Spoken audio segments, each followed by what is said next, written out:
Hey, how you doing? It's Clayton here from howtodrawcomics.net, and in this video we're joined by a very special guest instructor, Ed Foychuk, who's going to show us how to draw paws, hooves and talons for our animals and creatures. So I hope you enjoy the video. Let's get into it. Ed here, and I've got a bit of a bonus video for you. Well, would I call it a bonus video? I don't know, it doesn't really fit exactly in any other video perfectly, but I think it'll be good for us to look at, right? We're going to look at Paws, Claws, Talons and Hooves. I feel like I should make some type of song or rhyme out of that. Anyways, yeah, you know, there's enough to get into on the other units that this is easy to overlook, right? So I wanted to spend some extra time just on feet, basically, right? And that's what we're going to look at to start here. We're going to look at some human feet. If you've taken my human anatomy course, you know I go over feet a lot more. But I think I try to use human feet as a bit of a starting point, so that when we're talking about animal feet and so on, that we can have kind of this this jumping off point, because there are some similarities, not always, but there's some things that will make sense to us once we get into it, right? Okay, so we could see the leg coming down here, right? This is the skeleton of a human foot, right? We could see the ankle across here. We see the heel here, the main bridge of the foot, the toes, and the plate down there, right? Now, if I was to draw this in, maybe it would be something like this. I could have the heel here, the ankle somewhere up here. This might come up, something like that, right? This is the outside of the foot, so this would actually be something along those lines. The inner sweep would be on this side, because we can see that there's a big toe here, right? And then we'd have the digits from there and so on, right? Something along those lines, right? Okay, so that's an ugly foot, right? Why am I drawing this ugly foot for you? I guess I can make it prettier, put some toenails on that. Anyways, because I want to show you how it's related to the first one we're going to look at, and that's paws, like say a dog's paws and stuff. And you can see that, you know, we're starting to look a little bit similar, but it's still different, right? So what I'm going to do instead is I'm going to do it this way. I'm going to put our ankle there and our heel here, and then come down and do the toes here. Now, what does this look like? What is this starting to resemble? You know, somebody in high heels or something, or up on their tiptoes, right? Okay, so you can see how the ankle would be here, the leg would be coming down, the heel here comes down into the feet, the toes, and all that kind of stuff, right? Okay, so we've got this ankle as a landmark, right? We've got this heel as a landmark, and then we've got the toes. If we look at the bones here, we could see how they bridge out like this. We don't normally think of the bones of the foot in this way. We more think of the digits, because they're the recognizable structures, right, that kind of separate out from the foot. Now, let's look at it here. Same kind of thing. We've got a dog's leg coming here, so it actually kind of often comes back like this, right? And we could think of this as the ankle. It'll come down into here, and this is where we would think of as the bottom of the foot, but it's not. In a dog's foot, what they do is actually they'll touch here, this bottom pad, okay? So whether we're dealing with wolves, dogs, whatever, this kind of paw type thing, right? We're going to come down here, and we're going to see all these bones in here. You know, here's a solid bone here, but it starts to branch out, much like how it branches out in the human foot, right? Then we've got branching out once again to toes, and then out to the claws, right? So if we're drawing this out, you know, it might come down here. You might get a little bit of a spur back here, depending on the species, right? For the heel, you get some kind of spur back here, comes down into here, and then into the paw itself. Does that make sense, right? And then, you know, you could show the difference of the individual digits and stuff like that and everything, right? So hopefully that makes a little bit of sense there. Let's see if I can draw it for you from a few different angles here. So I've kind of drawn it from the side here, right? From the front, you know, honestly, it's easier to start kind of like this, go with the middle line, and then the digits off to the side of it, right? And then you can come up, okay, depending how thick you want it, right? You could also go, let's say it's bending, you can bend it in, have it come forward, and then put the paw in here. So it's kind of coming like this, as if actually I wanted to bend it this way, right? So it's coming this way, comes up and this, so as if the paw is reaching onto a bit of a platform or something like that, right? Okay. And if we look at the underside of the paw, usually it's pretty simple. You could just draw it as a circle to start. There's the main pad and then 4 other pads that go with it. So you can kind of come out to that, come around, come in, and then come out to the leg and stuff. Okay, so that's a paw. That's a general paw, right? Hopefully that makes sense for you. I touched it in some different sections, kind of roughly from a distance, but hopefully getting up close to it will help you a lot, right?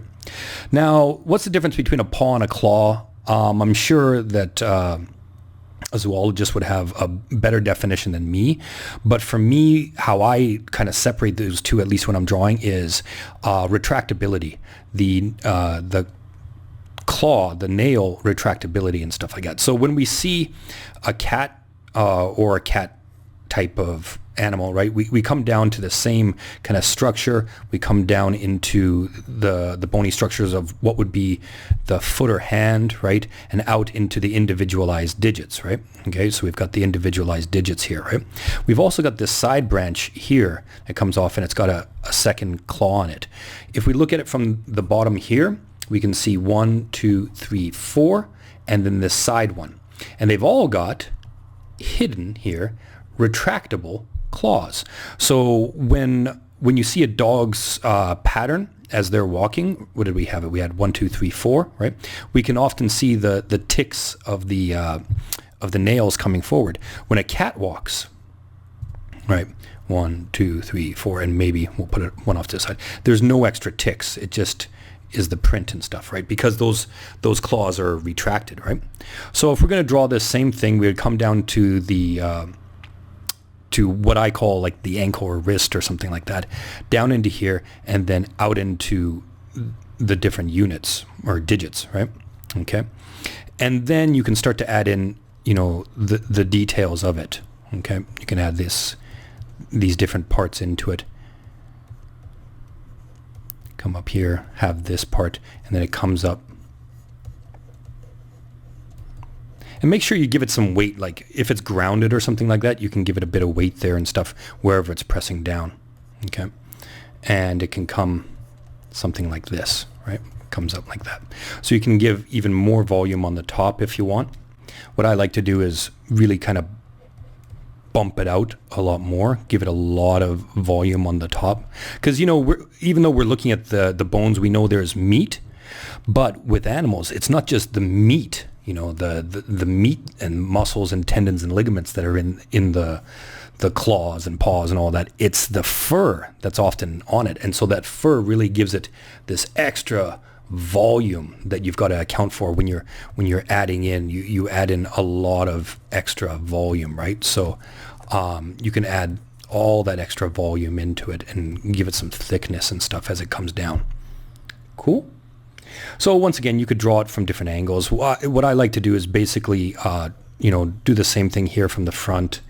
You could divide it up and stuff, but then you put the slits for the various retractable claws, right, and have it go up. Okay. If you want to, you can get more detailed into it. Like if I want to zoom in a little bit here and start to really kind of rough it out, I can put this slit in here, start to, add the hair in and kind of detailing a little bit more of these individual toes,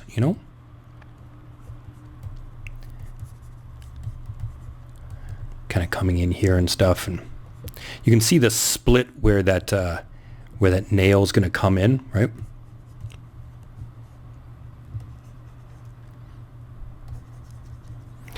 And it's, like I said, it's good to add that extra volume when it comes to the fur, right? So this can come up and kind of come up this way, and depending where the hair is hanging and stuff.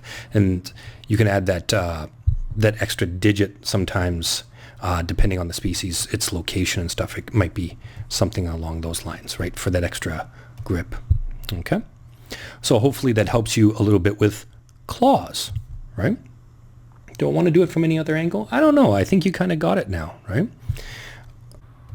One thing I would like to add, though, is like, let's say it's grabbing onto something. So you can have your paw here, right?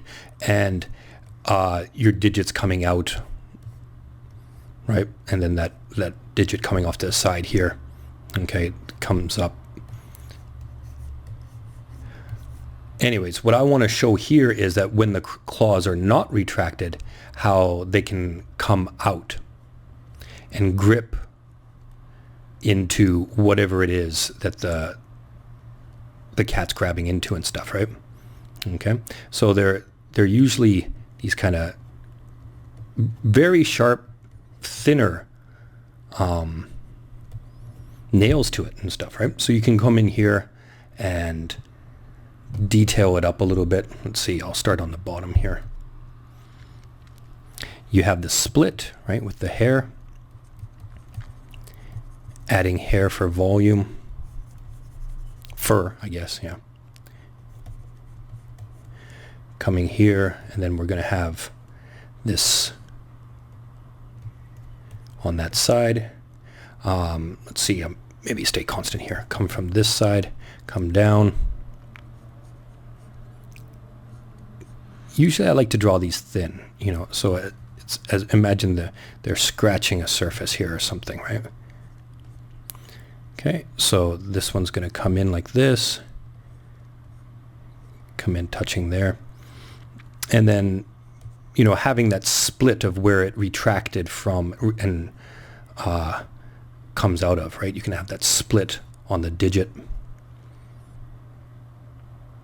There we go.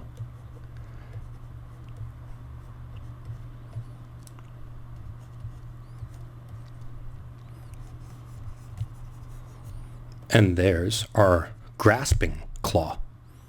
Yeah, that'll work. I think that works pretty well. Okay, so moving on down, we're going to talk about talons a little bit. And, when we're talking about grasping and stuff, right, these look purpose-built.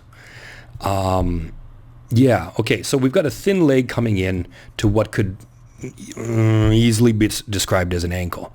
And then what we're going to look for is a series of joints, almost like knuckle joints, that kind of sprout off of that.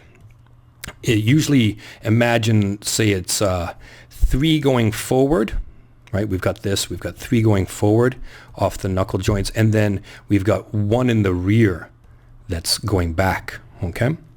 Then we've got another knuckle joint midway.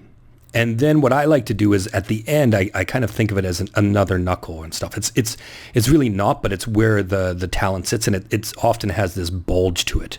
And so the claws can come out of there and stuff. So let's see if we can kind of draw this out. What I would like to show you is like, we'll draw this as 1, 2, 3, right? And if I kind of zoom in a little bit, we can have kind of a big bulge here, a bulge here, and then a bulge here as it goes up into the whatever foot it's going to be, right?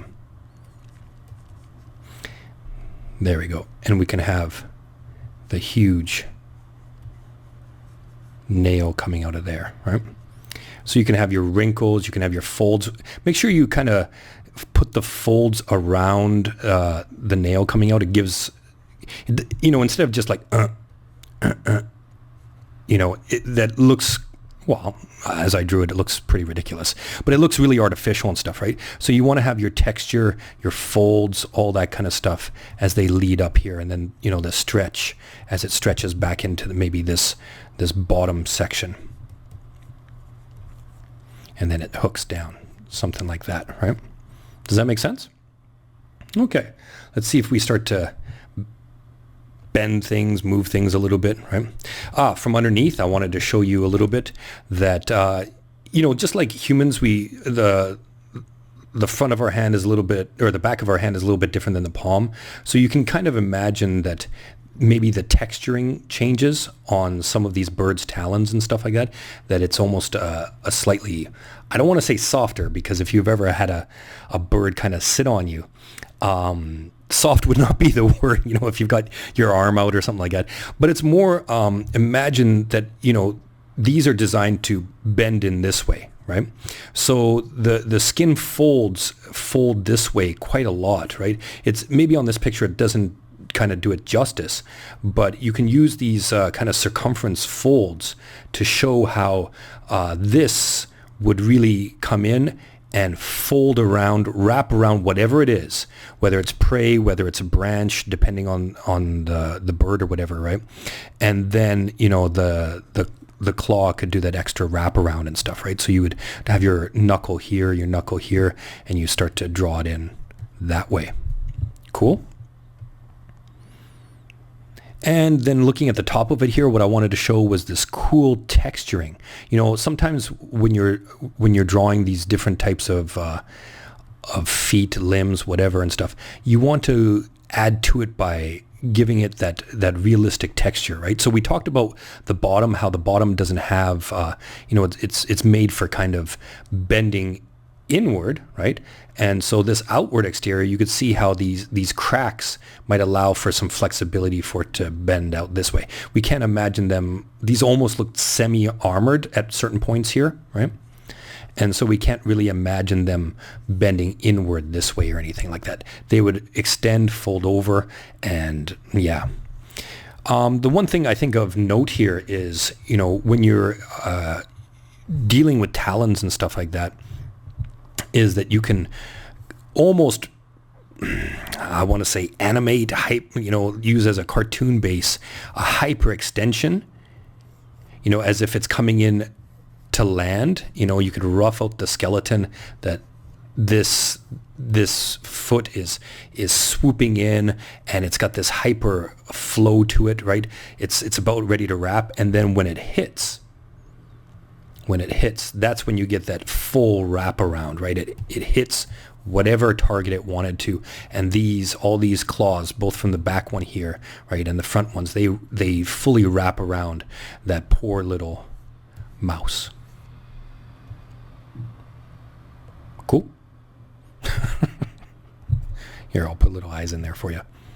Okay, so yeah, get the flow and function of the talons there and add a bit of texture to them, and I think you've really got something going on there. And the last one we're going to look at is, see if I can zoom in properly, hooves. Whether it's a horse, a minotaur, whatever it is, you're going to find that you might want to learn to draw hooves, and I find them super easy. Of course, we've got the one-toed, 2, 3, 4, and everything like that. So they get a little bit more complex. What I like to do is start with this one toe, right? And just basically I rough this section. So it's just like this, and this from the side, from the front, maybe even just a swooping down and coming up into something like that, right? So you can think of it almost like a base of like a planter or something like that, right? It just has this nice, it's usually wider circumference down towards the front especially, right? It splays out a little bit and then narrower as it starts to climb its way up, right? And we can see how we've got this coming down to what would be the heel that we're used to, but it's not. It comes further down, and then we've got this structure. So see if this looks familiar. Right? It looks a lot like some of the animals that we were looking at previously, right? And then we can start to divide. So we can come down here, come around, and then divide for two-toed. There can be different splits of it. This looks like a camel's toe, right? I was going to say no jokes there, but I guess you can't talk to me, right? But yeah, you can have different splits, just a minor split, right? And kind of go up that way. Or it can be like really like this is actually two-toed, right? So this step here is maybe that halfway in between, right? Getting into larger ones, we've still got joints, and then splaying out here, right?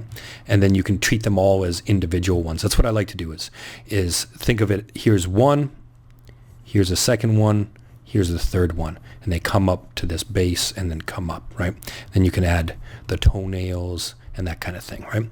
And, eventually once we start to get to these 4, and I guess if you're going fantasy more, right, it almost looks like a base of a tree trunk, right? And you can pick the one that is either angled or better in view to you, and then you can, start to rough it in a little bit that way or something like that. Put in the toenails, give a little manicure, whatever you need to do, right? Of course, it's important looking at the texturing here. We can see a lot of awesome texturing on these different animals, but that's going to get a little bit more species specific, and that's not what I want to talk about. What I really wanted to focus on today were feet, paws, claws, talons, and hooves. Okay, so I hope after looking through this unit, it helps you a little bit in trying to construct them. If you've ever studied hands and feet, and listen, I know a lot of people put them off, right? It's like, no, I don't want to, I'll hide them. I guess you could hide all your creatures, animals, paws in snow or mud or puddles or something, right? But you don't want to, because, a claw grasping on to something or whatever has a lot of power. An animal, lunging at you, these claws lunging at you really conveys a lot, right? So you want to practice that. You want to practice being able to rough in the paw, rough it in a certain way, to realize that, these digits are going to be splayed, to realize that the claws themselves are going to be coming out at you a little bit and stuff like that, right? And then to start drawing it all in, okay?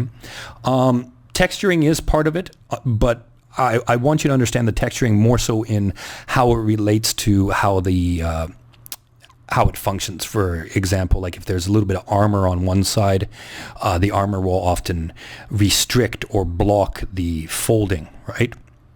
Okay? So yeah, I hope this paws, claws, talons, and hooves unit. I still got no melody on that, no flow. I keep thinking of like lions and tigers and bears, oh my, right? But it's not working for me. Anyways, I hope this unit was helpful for you. And yeah, if you got any requests, make sure you send them my way. Thanks so much for watching. I hope that you enjoyed the video and that you got a ton of value out of it. If you'd like to see more of Ed's courses, which we feature over on the howtodrawcomics.net site, just click the link to our store below and you'll be able to check them out. Thanks again, and until next time, I'll catch you later.